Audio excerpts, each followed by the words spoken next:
Hello again. Jeff Henigson battled a life-threatening form of brain cancer as a teenager back in the 1980s. When the nonprofit Starlight Foundation offered to grant a wish for him, he asked to visit the then Soviet Union on a remarkable mission to talk to Soviet officials about ending the Cold War. What happened next is the basis for Jeff's new young adult memoir, Warhead, the true story of one teen who almost saved the world. Jeff, thank you for being here. What a wonderful title. Thank you so much. And an amazing story, but let's start with your health. How are you doing? Pretty good, I'd say. Yeah, you look great. Thank you. Thank you very much. It's not all, I'm not all totally in the clear. I have scar tissue in my brain, which is the result of the surgical procedure back when I was 15 years old. Mm-hmm. And that led to seizures, to epilepsy, developing much later in my life, my 30s. But I've survived the cancer, and there's no indication that that's coming back. So Which is I'm a pretty amazing, grateful guy. Because at the time, you thought that was a life-ending diagnosis. Is that what doctors told you? That's certainly what they said. Isn't that amazing? Yeah. Well, and here you are. Thank goodness. Thank you. So a lot of kids will say, I want to go to Disneyland. I mean, there are people who do altruistic things, but a lot of times they want to have some experience. So you were what age in what year that you decided what you wanted to do was talk to the Soviets? I was 15, and it was 1986. Okay. And actually, I mean, I wanted to, go on the next space shuttle mission. Yeah. Yeah. I had that. Me too. That would be so cool. We should have gone together. Yeah, I wanted to do that normal stuff, and actually, when this couple comes over from the Starlight Children's Foundation to ask me for my wish, that was the first thing I said. So, could you get me on the next space shuttle flight? And they said, no. A little complicated. A little complicated. So I was thinking then, okay, what should I do here? And I thought about my relationship with my father. He was a really stern, serious guy who'd fought in the Second World War, and I was always trying to win his respect. He was really emotionally distant, particularly when I got sick. And so I just kind of saw this opportunity to connect with him.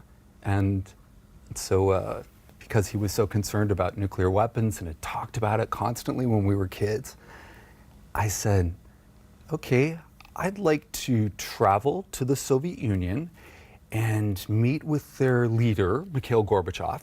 And he had just fairly recently, within a year or two, had come into power. Yes. So we were starting with the openness of Glasnost, or the attempted opening. Exactly.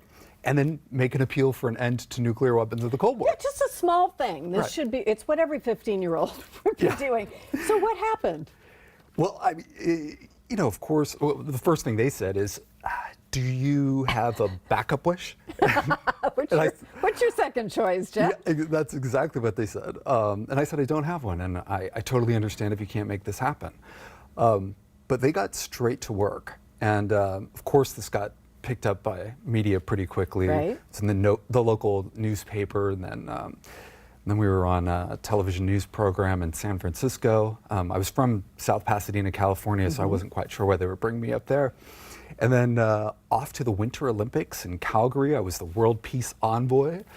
And it's like being shot out of a cannon. It was crazy. And then not long after that, I found myself with this group called Youth Ambassadors of America on my way to the Soviet Union. Yep. And that proved to be an extraordinary experience. And we have to remember that at this time, nobody was going. Very few people were going. We hadn't yet gotten used to the idea of Americans being on Soviet soil and being able to talk to people and speak about these things. So when you got there, what did you see and who did you meet with?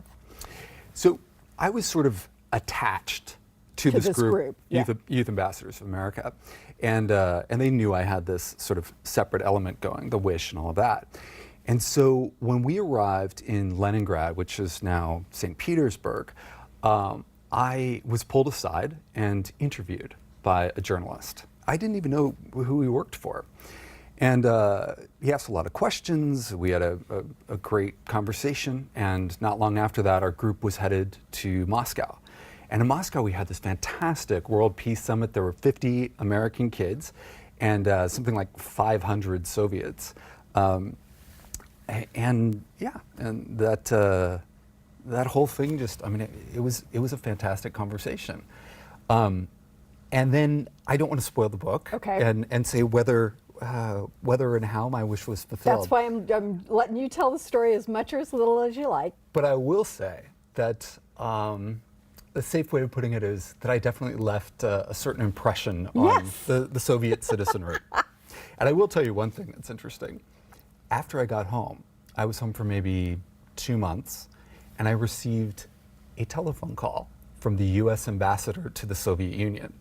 And he said, "Son, what the heck did you do here?" Wow. And I told him the story. I'm sure he already knew what was going on. Yeah. And he said, "Well, we have got thousands and thousands and thousands of letters here in the embassy that are all addressed to you." So it turns out that that journalist Yep. wrote a story. He invited people to write letters Amazing. to me afterwards. Amazing. And then the embassy was flooded with them. Well, and it sort of goes to show that government to government is one thing, and then when people talk to each other, it's a whole different thing. I think so. And I think in particular, young people, you know? And you see this happening now. I mean, you see young people taking the initiative to change the world, and I think it's a beautiful thing. I mean, you know, I'm new to Washington. I'm trying to think of this kid's name. Margolin, I think is her last name. She's suing the state, it seems to me, to bring about you know, a change to environmental policy. And Jamie Margolin, I think is the name. Yeah, and I love seeing young people, you know, take control of their Agreed. futures. And I So, want them to vote 100%. boy, 100%. I think we share that sentiment. It that's would for make sure. such a difference. Jeff, thank you very much. Thank you very It's an much. amazing experience, an amazing life. Jeff will discuss and sign copies of Warhead on Monday night, July 22nd at Cancer Pathways in Seattle. The event is co-sponsored by the University Bookstore. We'll put all the information online for you.